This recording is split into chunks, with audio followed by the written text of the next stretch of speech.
So the Netflix Devil May Cry show has finally released. I binged the entire season in one day with my friends. So today I'm gonna give you my thoughts on the show. Although I'm gonna give you a warning right off the bat, I am going to be talking spoilers. So for those who don't want to get spoiled, I'll just give you my overall rating here before talking about it in depth. So for me, I loved it. I thought it was great and I had so much fun watching it. I went into this knowing that it's not canon to the games and that it's going to differentiate itself from the games a good bit. So yeah, the storytelling was fun, the animation was amazing, the action scenes were goated, so was the music, and I for the most part really liked how they handled the characters. I definitely have a few gripes that I don't really know how to get into without spoilers, so we'll get there when we get there. But overall, the show was an 8.5 out of 10 for me, with a few things that put it off from being a 9 or a 10. I'm gonna go more in depth about this all now. So if you haven't seen the show, you might want to skip this video or come back to it once you have watched the show, because we are going full on spoilers from now on. Alright, so let's get started. I don't really know how to review TV shows, so what I'm gonna do is I'm gonna split this into a few different categories. I'm gonna list the things I liked, then I'm gonna list the things I didn't like, and then my overall thoughts. I think that's gonna be a good way to do it. So starting off with things I did like and what I think that the show did the best, it's its animation and action. Because oh my god, when I tell you that the fight scenes went so hard, I mean it. They were so sick. The two that stood out for me the most were the fight in Dante's place in the second episode against the soldiers and lady, and that fight was just pure Danteism at its finest.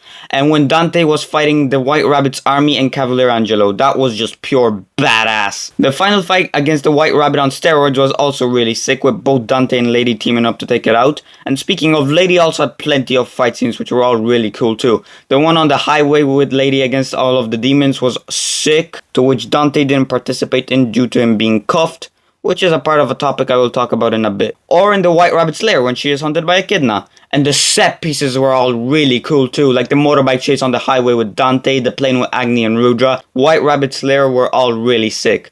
They used CGI a good bit, which I will get into later. And if you are wondering, Dante does not get Ebony and Ivory in this season, but they are definitely building up to that, as there are a few times during the show where Dante accidentally breaks his guns. And the White Rabbit's fights were also really sick too, like at the beginning he kills a bunch of soldiers. That was awesome. And White Rabbit himself is an awesome villain, I loved him. So yeah, overall I am very happy with how the animation turned out. I love the fight scenes and set pieces. Next up, I want to talk about the story, because I found the storytelling here to be really fun. I have a few gripes with it here and there, which I will talk about later, but overall I thought it was good. He essentially wants to open the gates between the human world and Makai, which is the demon world, so he can bring all the demons from there so that they can live. Because it's like toxic in there, and like he's been doing experiments on them so that he can do it and stuff. And then there is a flashback sequence which shows like why. When he brought them from the demon world, Darkcom, which are the demon hunting organization that Lady is working for, killed them all. So the White Rabbit wants to bring them to the human world and get back at Darkcom. And I will say it's a very fun ride, and I do want to bring this up now. I was very surprised with the amount of screen time that Lady got. Sometimes she felt like she was in the show more than Dante himself, and a lot of the time is dedicated to her backstory too.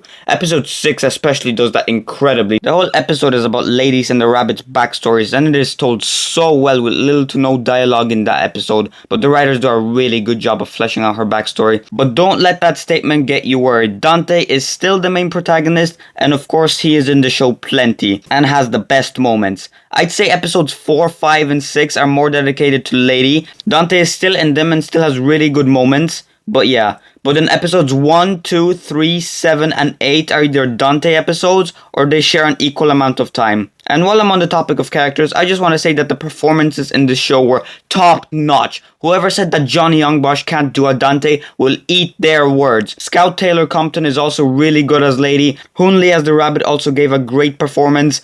And of course, we have Kevin Conroy as VP Baines. I am very grateful that we got Kevin Conroy in this show. I am very grateful we got to hear him one more time. Rest in peace to the GOAT. And yeah, Baines is an interesting character too. The guy just hates demons. But yeah, the rabbit needs Dante's amulet and blood to open a portal, so when they swipe it from him, Dante will obviously want it back, since he swore to his mother that he will protect it. And I just want to bring up Sparta really quickly too, because it was mentioned that Dante has never met him in this version. So yeah, I just wanted to bring that up because I did find that pretty interesting. And the fact that Dante doesn't believe that he's the son of Sparta at first, and that he doesn't believe that he's half demon, I found that interesting, even though, bro, you are dodging bullets effortlessly. And the characters here are really good. Dante, of course, being my favorite. He's got the coolest moments in the show. His one-liners are awesome. And of course, there is your DMC out of pocket moments with Dante that you would expect. He is literally playing Dance Dance Revolution in the first episode. And I think it's a great interpretation of the character with a ton of hype moments. I do have a thing or two to say about Dante and Lady though. And speaking of, Lady was a pretty interesting take on the character.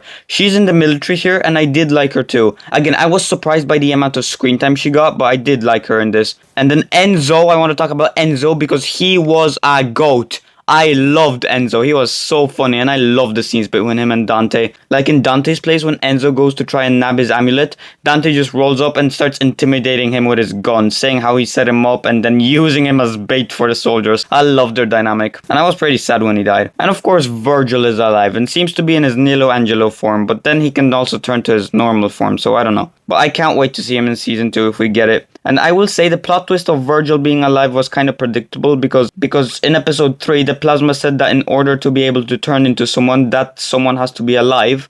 And you know, the plasma turned into Virgil in the first episode. So yeah. There's definitely some things that I do not agree with in the story. Again, I'll get to that later. But overall, I thought it was good. And I suppose that while we are here, I'm going to talk about the ending of the show. Specifically, the last 5 minutes. Because I will say those last few minutes were weird. The Virgil teaser is very exciting. And Arius from DMC2 seems to be getting involved in the next season. Please, let him say the line. That stuff I'm excited for. But the other few things... First of all, putting Dante on ice, he got injected with a needle that made him pass out and then they put him in cryofreeze so they could learn about his power or something. I don't really have an opinion on that particular scene because I'm just curious how they will continue on in the next season. And then there's VP Baines literally sending out an airstrike on the demon world and then setting up shop there. Is Mundus gonna do something about that? But overall, the story was good and I'm definitely excited for season 2. Next up, I want to talk about the music. Because the music choice was fantastic. Whether it was OSTs, remixes of the songs from the games, or tunes from the 2000s, the music was awesome.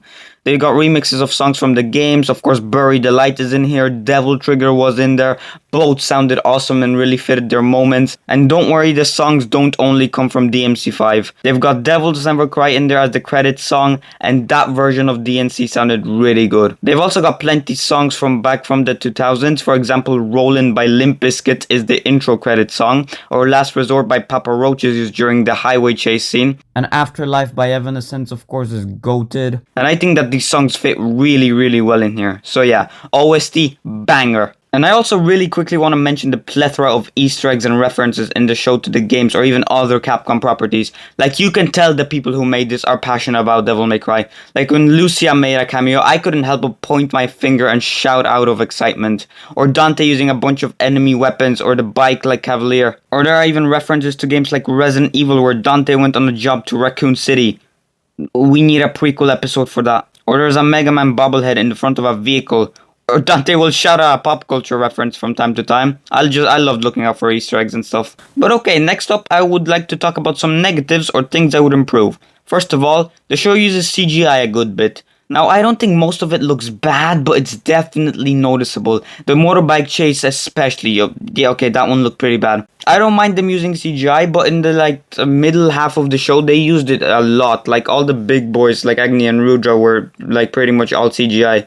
Again, I don't think it looked all bad, but it was definitely noticeable. And then next up, I already mentioned that for the most part, I love the characters, but I want to bring up Dante's power scaling because it feels very inconsistent for me. And this is also a bit of a criticism towards the storytelling here too. And what I mean by that is in episode 1 and 2, Dante is messing everybody up left, right and center, dodging bullets effortlessly and absolutely trolling the soldiers.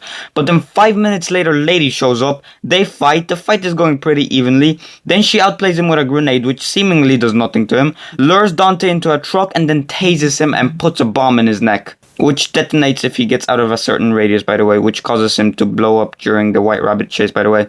And I gave this fight a pass because Dante was trying to get his necklace back more than actually trying to beat Lady. But I feel like he should have been able to dodge the tasers. And especially he took a grenade to the face earlier and he was fine. So I feel like the taser shouldn't have incapacitated him. And then in the next episode he was in cuffs, which again I feel like he should have been able to break out of, which he did. but he didn't do it like instantly. And then he even says that, oh, maybe I'm stronger than I thought. So I get what they're doing. Like he doesn't realize the extent of his powers yet. So I do understand what they're doing, but still. Or during the Agni and Rudra fight, I did not buy him getting wrecked by Agni and Rudra at all. I understand what the point of the scene was, to unleash his devil trigger, but it felt weird watching Dante get owned by Agni and Rudra. And then when he eventually kills Agni, he's still fighting Rudra, but then Lady just comes in and blasts him in the head and kills him with one bullet. I get that she's using anti-demon rounds and stuff, but they just feel OP AF. And again, I understand that Dante is still like learning about the extent of his power and stuff, but I don't know, it just felt weird for me at points. Especially near the end, Dante literally takes out an entire demon army and Cavalier Angelo almost without getting hit. So yeah, that's one of my complaints. Dante's power feels very inconsistent. At points he seems really strong, and then at other points he's just getting beaten up left, right, and center. And then next up, I did mention that I also like Lady in the show. And this is a pretty small thing, kinda. But Jesus Christ, she is dropping F-bombs left, right, and center. Like, I expected her to be swearing, and I even said that as long as it's not Dante doing it, I'm cool with it. But not to that extent. Like, okay, this is literally how she speaks. Alright, let's go, let's this white rabbit up. Yeah, you're gonna die, you dumb You get what I'm saying? Again, I wouldn't mind it if it wasn't this excessive. Like, it just felt forced a lot of the time. And then, yeah, I already mentioned that the last 5 minutes of the show I found weird. Already talked about this a bit earlier, so yeah. A couple of predictable twists here and there, such as Virgil being alive. But overall, I still love this show. Again, I don't really know how to review TV shows, so I do apologize if this might have felt messy at bits. But yeah, now I'll just give my overall thoughts here now. I loved the animation, action, characters, music. The story was good, I liked it. It did have some issues that I didn't really like. The CGI doesn't look all that great. I don't buy Dante getting his ass handed to him as much as he did. I do understand what they were going for with it. Dante is still learning like the extent of his power, but still. And Lady swearing more than Reboot Dante I didn't like either. And the last few minutes of the show were also just kind of weird. But overall, I genuinely do think that this is a great show. It's its own universe, make sure you know that going in. It differentiates itself quite a bit. And yeah, it's an 8.5 out of 10 for me. I loved it. Hope you guys enjoyed this video. If you did, of course, leave a like and subscribe. And I will see you in the next one. Adios.